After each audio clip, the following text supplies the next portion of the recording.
आपको अफसोसनाक खबर से आगाह करें कि गढ़ महाराजा के इलाका मीरवाला में 2 अफराद का मुबैना कत्ल कर दिया गया।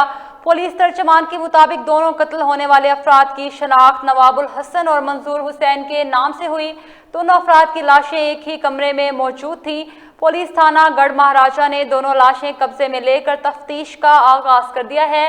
चाय वकुआ से आला कत्ल पिस्टल 30 बोर भी बरामद कर लिया गया है। आपको एक अहम और अफसोसनाक खबर से आगाह कर रहे हैं कि गढ़ महाराजा के इलाके मीरवाला में 2 अफराद का मुबैना कत्ल कर दिया गया।